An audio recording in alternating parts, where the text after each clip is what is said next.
Hello and welcome to Claire's Chemistry Corner. My name is Claire Flint Anderson, and today, well, number one, I'm back. I am so sorry. It's been a very long time. It has been an unacceptably long time. So I apologize profusely. I've just been very busy, but I'm very sorry. But today I have a super cool video because number one, I'm wearing green eyeshadow. How does that not make this like 4,000 times cooler? Am I right? And then we're going to be talking about organic chemistry today, and I know that OChem applies to a very specific niche because I know it's only my chem teacher who teaches this. So I think it's very few of you who actually like need to know this. However, OChem is just something that's very good to have at least a basic knowledge of, especially if you're going to go into any science field, really. A lot of science depends on organic chemistry, especially bio. Bio depends very heavily. Bio is like applied organic chemistry, so it'll be really great to have a foundation of knowledge, and you can impress your friends, number one, and also, I don't know if I'm going to get to this in today's video because OChem is a lot of stuff, but when you learn naming, you can read like the super complicated names on food products, and then people will be just like, oh, I don't even know what that is, and you're just like, but I do, and then everyone's just like, wow, she's so cool, I want to be just like her, and then you'll be famous. So, organic chemistry makes you famous. So anyways, let's just get right on into it. So the first thing that we're going to talk about today is hydrocarbons. Now, hydrocarbons are very important because hydrocarbons are like the foundation for pretty much anything in organic chem. Hydrocarbons follow a very basic formula. It's CXHY, and the X and Y stand for just variables. Like in math, like you can put anything in for X, you can put anything in for Y.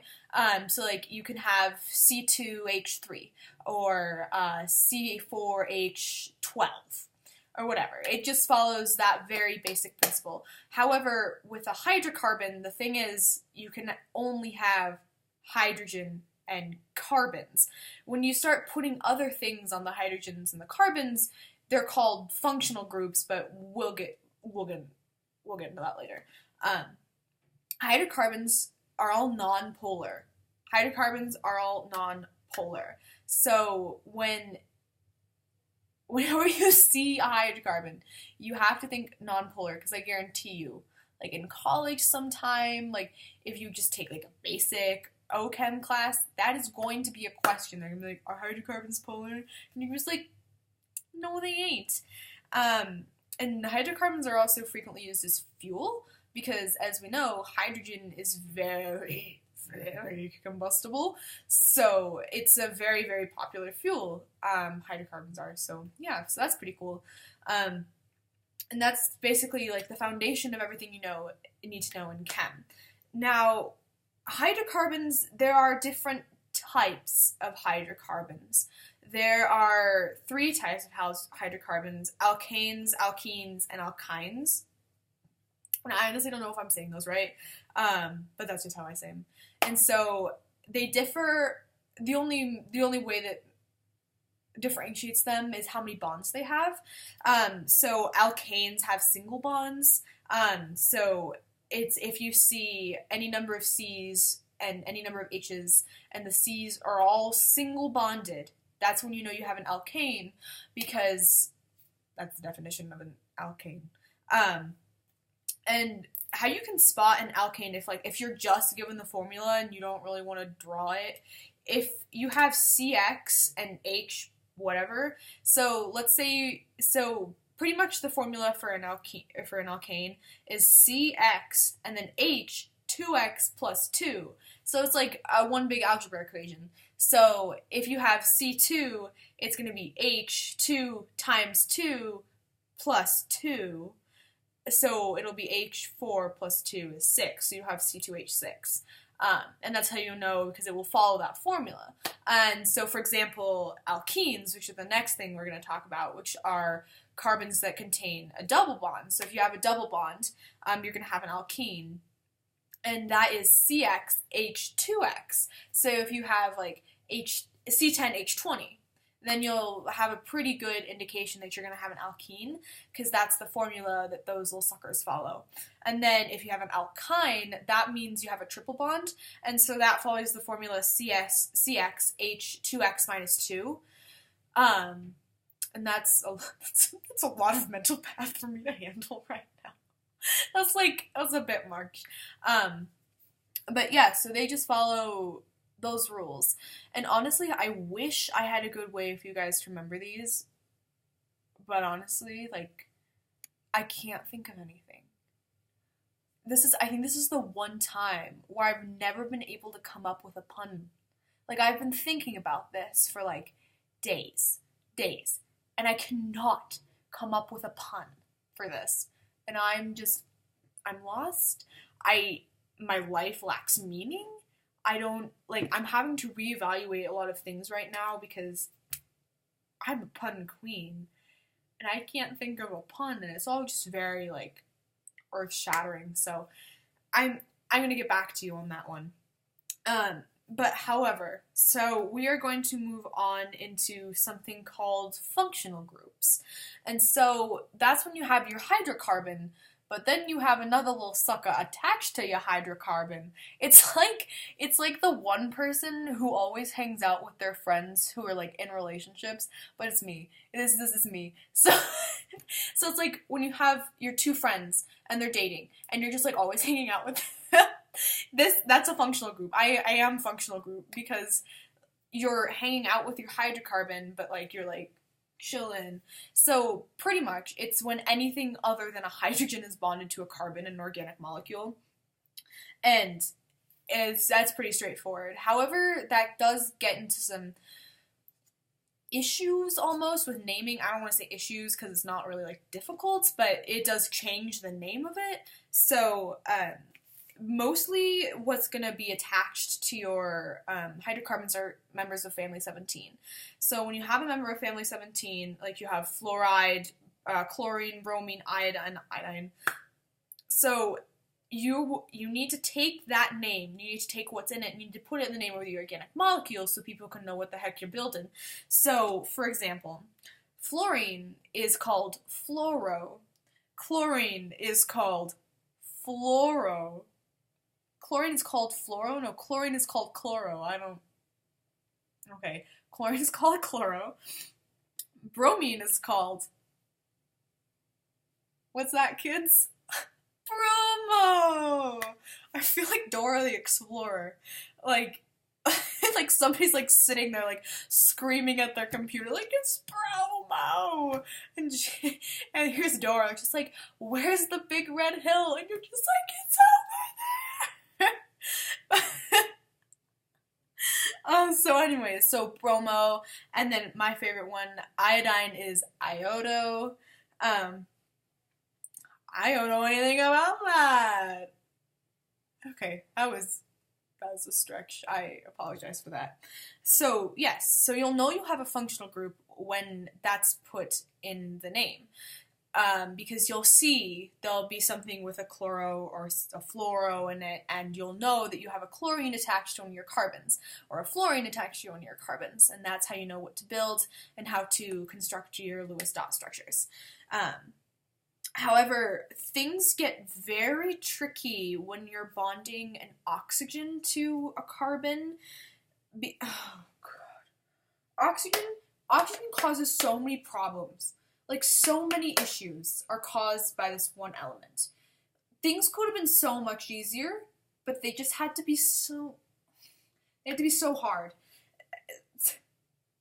So, the oxygens are very difficult to deal with because if you have one oxygen, but it's one place, and one oxygen, but it's another place, that's two completely different things. So it's very difficult to kind of wrap your head around. So let's just get into it. So for oxygens, the first thing we're going to talk about is an alcohol. So, I do not endorse this. So, what we're talking about is that one oxygen, which is just single bonded to a carbon. So you always know if it's an alcohol if you have an OH group, and I always like to remember this because alcohol is an OH in it, and your structure has an OH in it. And I thought I was being super original when I thought of that, and then I told my friend, and she was just like, "Oh, yeah." And she's like, "Everybody says that," and I'm like, "Oh." I was like, "Oh." But anyways, so that's just how I like to remember it. And then, when you have an alcohol, if you're looking at the name, the molecules will always end in OL, like pentanol. That's when you know you have an OH group on one of your carbons, because anything that ends in "ol" is on alcohol. Because alcohol ends in OL. I thought it was been super original with this too. I just okay. And so it's when you have a C, and then an O, and then an H. So whenever you have an OH group attached to one of your C's, then you probably have an alcohol. And then an ether bunny, is the next thing we're going to talk about. And that's when an O is sandwiched between two carbons. So that's when you have carbon, oxygen, and a carbon. And ethers are common solvents that they use a lot in OChem labs to like get things out of places and clean things and do all that stuff. Number one, because it's cheap. And number two, because if you're using it to clean, like if you're using it to transfer things from one flask to another and like different processes of the lab, ethers have a boiling point, like really small ethers have a boiling point that is super close to room temperature, so they'll just boil off super easily, and then they'll just boil off and you can continue the rest of your experiment. So that's really nice, that's really convenient. So yeah, so those are what ethers. And then when you have an oxygen double bonded to a carbon, then you start getting into aldehydes and ketones. And here's when I start to A, lose myself, and B, probably lose a lot of you guys, because this is when organic chem starts to get a little too much. Organic chem is a lot of memorization and a lot of, I like to call them flashcard things, because they're just things that you could put on a flashcard and like study. It's like rote. It's a lot of rote memorization.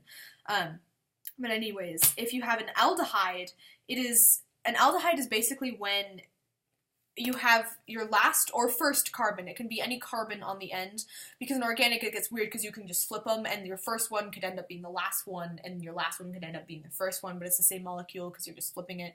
But anyways, I digress. So when you have an aldehyde, it has a C double bond O and then a C to an H.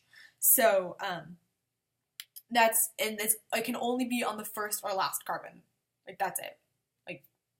Like you was done. Like tap out after that, because that's when you have an aldehyde. However, ketones, on the other hand, ketones and ethers kind of go hand in hand. I like to think alcohols and aldehydes and ketones and ethers, because ethers and ketones have their O's, double bond O's, sandwiched in between two carbons. So it's C, C, and then the C in the middle has the double bond O on top of it, and then another carbon. So it's carbon, carbon, carbon. And then the middle carbon has a double bond O on it. And so I just like to think, because ether had the oxygen sandwich in the middle, and this kind of has an oxygen sandwich in the middle if you like squint your eyes and they're like, yeah. If you're like, yeah. That's like my life. Like squinting your eyes and like tilting your head and going, meh. So yeah, so that's a ketone. And then the last thing that we're going to talk about today is two oxygens, and then one is single bonded, and then the other is double bonded to the same carbon. Why? Because somebody looked at this and was like, what is going to mess with these kids? What is going to mess with these meddling kids? And they thought about this. So the first thing that is in this group is a carboxylic acid, and these are super popular in OChem. You'll see these all the time. And a carboxylic acid it kind of goes in hand with the alcohol and the aldehydes, because it has to be on either the first carbon or the last carbon. And so what you're going to have is a carbon with a double bond O, and then a single bond O, but that single bond O is attached to a hydrogen. So it's kind of like an alcohol, kind of like an aldehyde. It's pretty much a good hybrid of those two. So no, carboxylic acids are really, really popular. And we'll get into that later. I'm going to make an OChem part 2 and possibly part 3 because this is going to get nasty. In the words of Raven Simone, it's a little nasty. So, yeah, so that's a carboxylic acid. Those are very important. Just kind of remember the basic structures of those. We'll talk about more though. We're going to talk about those a lot more later. And then esters. We have esters. So esters, ethers, esters, and then ketones.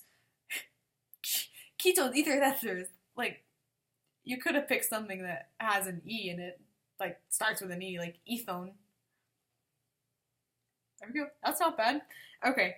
And then so an ether is a C double bond O, and then an O double bond to a O single bond to a C. So it's C double bond O, O single bond C, and then to put that into, I think I just said O, so it's C double bond O, single bond O, and then single bond C. Sorry, I don't think I'm being very clear about this. And so I like to think about that because it's kind of sandwiched in the middle again. If you can just think with the trend of sandwiching, just a lot of sandwiching is going on here. What in the sandwiches is happening here? And the cool thing about esters is that the esters make sense. They make sense and they make sense because, like, esters are the things that make things smell. Like, you can have a banana ester, you can have a wintergreen ester.